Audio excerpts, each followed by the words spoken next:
I'll play it from here. So last questions I have for Raider HQ. He say, you had these slides you just popped up. Question and answer. And then we're going to get ready to let our brother go. We're going to leave. Mm-hmm. Oh, given the fact, what is the correlation between veteran exaggerating their symptoms and this cookie cutter approach to having veterans go in and say the same things? Oh, so what I was talking about last night with so you want to know why I have concerns about people coaching during the CMP exam, right? Exactly. So yes, this could have, anytime you start to see trends in rating, those get reported. Okay. If everybody is seeing something, then it looks like fraud. The more people that talk about, and it's not necessarily an exaggeration, but if they're like, hey, look, frame your thing just like this. Well, if you're on YouTube, right, if 17,000 or let's say 40,000 people see my video saying, I want you to say it this way. Well, you could have 40,000 people that say it that way. And then they're like, wait a minute, are you saying this because it's true, or are you saying this because you want me to check the box? Because one of those is malingering. It's either true or you're malingering. And so that's the vulnerability with that. That's why, like, whenever they have, like, I know that one company, and I will not say them on here, but that one company who does these like practice drill CMP exams. Number one, I don't understand how they do that, because do they have anybody that's ever conducted a CMP exam on there? I think they said that before Congress, did they not? Or maybe not. No, that company. But I don't understand how, anyway, I'll get off them, because that's a blood pressure moment right there. Okay. But if you want to say it, you're free to say it. I have no problem with that. Yeah, it's not relevant. So, but the problem is that you have to, like, even if somebody says, hey, look, you need to focus on X, Y, and Z, you need to make whatever the hell X, Y, and Z is your own. You need to describe it yourself. You need to get the gist of something. Like, whenever I tell people about mental health and CMP exams, I say provide examples, because mental health is not like a joint DBQ where they can physically pull on your joint. They can see how far you can move. That's not the case for mental health. Mental health has to be done with anecdotes, with examples. You have to show, like, and give them the opportunity to determine whether or not you have acute or transitory depression. Oh, you lost your job. So the premise is, if you get a different job and you get more money, your depression will go away. That's a situational symptom. Okay. So for like mental health, you've got to explain, like, no, you don't understand. Like, this is a common theme for me. This is X, Y, and Z, whatever it looks like for you. But when people start using the exact same words, examiners start taking note of that. And if they think that you were coached, that looks like malingering, and they can dial back your symptoms and be like, no, I think he's malingering on here, so I'm not going to mark him for depression. I think he's just telling me what I want to hear. Wow. And it can happen. And it's not ideal. Yeah. So what do you think is a bigger problem? Veteran exaggerating symptoms or examiner bias? I think they feed into each other. Because you'll get these examiners that all they do is they sit and listen to the exact same thing every single day. Somebody is complaining at them about something.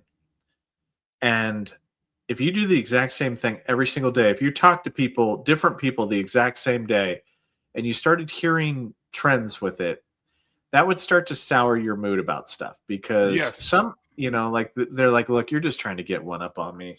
And sometimes they have that opinion. Okay. Well, I'm going to give you one last question, brother, and I'm going to let you say what you have to say so we can close out. 66 say, I get what HQ is saying, yet I heard stories of veterans speaking how they saw their situation and get denied. And that's true. Like, because here's the thing, that examiner's at the end of the day, so depending on what the circumstances is, let's say that you've never been service connected before for something. That examiner, you have to win them over and make that correlation. But at the end of the day, that examiner is going to be the one that makes that medical opinion. Are these two things medically connected? You can't sway them. It comes down to their opinion. If you're talking about an increase in whether or not you've got a symptom, if the only evidence that you have is I'm telling you about it, then you did not do due diligence. You want that symptom. If you want that symptom on your DBQ, then you better have evidence and evidence of treatment for quite some time where you have that symptom. That's what you need to do. Like if you have symptoms, like I think I was reviewing somebody for IBS, and they walked into the claim and said, I've got IBS. They didn't get, like, it fell apart. They got denied because they're like, look, you've made no complaints about this. You've not seen a doctor at all. No, I've just dealt with it myself. The examiner's like, it's not that bad. Then I don't think you have IBS. I think you might have like gastritis or something like that, like a temporary thing. I don't think you have a disability. But compare that with a different veteran who, hey, man, I've been treated with this for 6 years. Here's my medications. This is what this looks like. I've reported the exact same thing at this time. In my medical records, you can go in there and look. And how do you have all of these images? I thought you were going to not notice it. I thought, God, I don't know. Raider, I don't know. How? I don't know. It be in my brain, and I just calculate that I'm going to have certain things. So I don't know. Wow. Raider, Raider. My paranoia is getting a little to me here. You're starting to scare me here, H-Town. Maybe I'm AI. Where's the camera in my room here? I can't. No.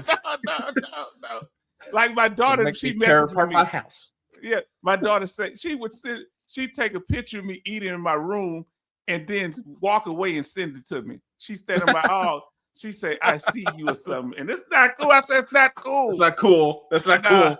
Oh, look, they laughing about it. Brother, I'm sorry. I can't help it.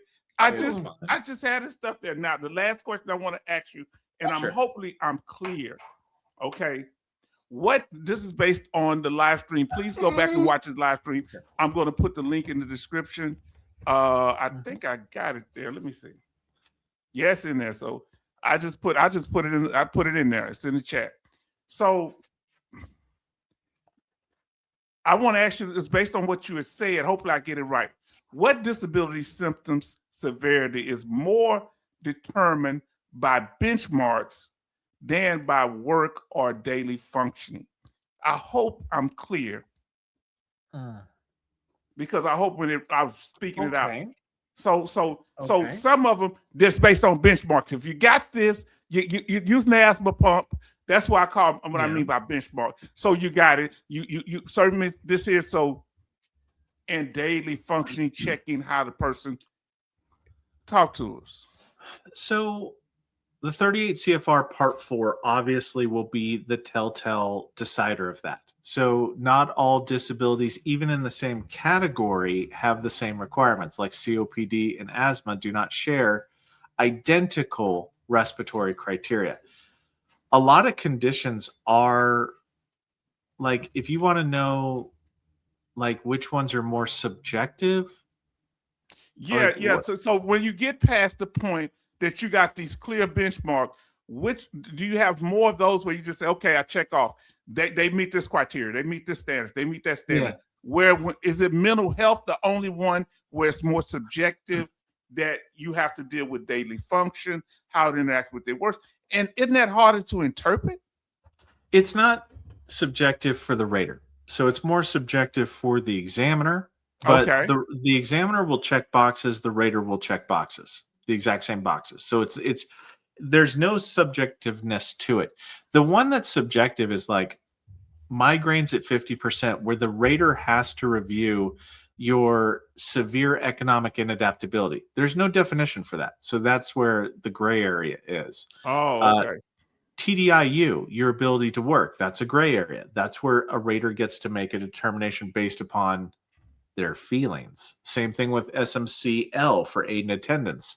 They get to make a feeling based judgment. And those aren't good. I think that they should remove the ability of the raters to do that. I like the fact that Okay. the raters are legally bound to, this doctor said this, fair enough, you got it. Okay. But another one, like I know that you said mental health is more subjective, but the entire muscular skeletal system with flare-ups is also subjective.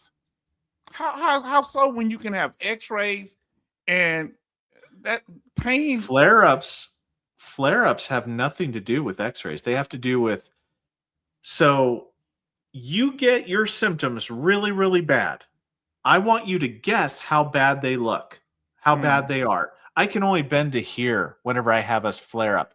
That's the most subjective thing ever. The veteran gets to just say whatever they feel like. And obviously the examiner can disagree with them and say, look, lumbosacral strain couldn't cause you to be that impaired. Or they can agree with it. But I mean, like, it's more subjective than mental health is. Okay. Now don't trip out. Don't trip out. You promised me you ain't gonna trip out. Please don't trip out. There go sciatic nerve and cervical strains. Okay. So I just happen to have these things sitting around. Okay. Now I'm gonna let you have the last word. And for your family, we did put the link to his video in the description. So please. So these dealing with the last two, number 3 and 4, because these are the most frequent disabilities that veterans have. Tinnitus being the first, knee injuries. That's real general. I don't understand. Is that specific enough, just knee injury? Or do they have different parts of the knee? There are 6 different technical ratings that you could get for the knee. So, I mean, that's a big number for a lot of disabilities. Oh, it's a conference. Okay. Yeah, it could be a lot of different things in there. It could be the semilunar cartilage. It could be instability, limitation of flexion, extension, total knee replacement type thing. It could be a lot of things. Okay. Well, thank you. Go ahead, brother. Let you have the last word. Yeah. I don't know. Like, in terms of the last word, the thing that I wanted to talk about is that there's the change is coming this summer, right? For mental health, for tinnitus, and for sleep apnea. Okay. And the thing is, don't freak out. Okay. That's like the final word is please do not freak out. Change is okay because we can adapt to it. We can do something. I am not going to run out and do a video here in like 10 minutes or so on it. I'm going to wait until it is time. Now, if you want to be if you're a person that's planning on applying for sleep apnea and or tinnitus and or COPD or all that stuff, make sure that you are going to the doctor and get your diagnosis. Like, in this meantime, you have about 6 months before this thing starts going down. You need to start gathering evidence. Yes. If you don't gather evidence and you just file a claim, you're helping nobody. You're not helping yourself. You're not helping the raters. You're kind of just, success will not be there for you. Yes, indeed. But that's about it for the final word, is that the sky is not falling. But I mean, things are changing potentially, but it's going to be slow until it's not, and then it will speed up. So I don't know. Just get ready, file your claims, have good evidence. Don't freak out whenever people say stupid shit about veteran benefits. Like me. Don't say stupid shit like I do. Thank you for the way you handled the brother coming in. I think Donald Bird. Thank you for that. I still don't know what Donald's thing was, but I mean, honestly, if Donald's good-natured about it, then I do apologize, Donald, if I was a little bit rougher with you. But if Donald was just being a tool shed, then Donald, I'm sorry. I'm sorry that the reality cannot mirror your feelings on the topic. But if you're a good faith actor, good, cool. I'm sorry if I was rough with you. But if you're not, then yeah. You had to tell him because you had to warn him because he could walk up to the average veteran, it can be problems. Yeah, and I don't want to say that. Like, I know that we already get this premise that we're all scary, crazy people, but you know what? Sometimes the fucking thing is true, right? Like, you do Yeah. not want to. It's the same thing with like waking us up in the middle of the night. Like, do not wake me up and be within arm's length because it takes me 10, 15 seconds to wake up, but I'm already squeezing, right? Like at the Yes. throat. Yes. And it's not cool. It's not funny. It's not anything like that. It's just No. honestly, some of us are disabled, and that's what the invisible disabilities look like. Those are the ones that follow you home. Are the invisible disabilities? They follow you home, figure out where you live, and then beat your ass, like or something like that. Like some people get weird, man. You don't want to be like that. You don't want to piss a bunch of us off. You're right because the brother that was doing security in his underwear, I was over there for Christmas one time with his with him and his wife, and she said, "Yeah, they don't sleep in the same room no more." You know, oh no. I say, "What happened?" I don't mean to get nosy. She said he gave me 2 black eyes. Yeah, and I say, "Well, I say, not intentionally." She say, "I was upset because of what he said." I say, "Not for him hitting you." No, I asked him why. I hate to say this. I say, "Why were you upset with what he said? Other than you got 2 black eyes?" She said, "I asked him, why did you hit me?" He was in the Navy. He said, I thought you were a rat." I don't know. You were a rat. He said, "I thought you was a rat." And that was it. He said he thought it was like a vermin, you know. Yeah. And then he woke up and realized that the rat was talking. So yeah. I mean, look, you don't even want to know. But yeah, yes. All right. Take care, brother. And we appreciate you for everything. And you've been making a difference on our channel, and we're gonna do everything we can to support you. And thank you for being the bridge between other veterans. You have the personality because all of us have a certain thing, and you touch to our core, man. So Luna is not the only one that you touch and show kindness. Thank you. Ooh, she heard you say her name. Now she's special. Anyway, guys, have a wonderful night. Thank you all for having me. Appreciate it. And I'm gonna leave, but have a great night. Bye. All right, thank you, brother. Bye. Fam, let's get ready to close it out. Fam, you show right what you said. And they say, did Donald say he was a vet or was he just snooping? He never said. He kind of popped out. Look what Charleston said. We're going to get ready to close out. He said, H-Town, we've been on here 5 hours. I feel so embarrassed. Charleston say, H-Town plots. It's his compulsive disorder. I think, I don't want to call it plot. Everybody say good night. He say, look what 66 say. H has too much time on his hands. Yes. And I'm always thinking. And see, I hated to do it. I hope he didn't catch that because I got a slide pretty much for anything he might say. How I'm able to pull it up like that, I have no idea. I don't know. I have no idea. It's probably part of my condition. I'm embarrassed because people say, yeah, everybody, let's show love to each other on the way out, family. Come on now, family. I don't know why. But you know what I like?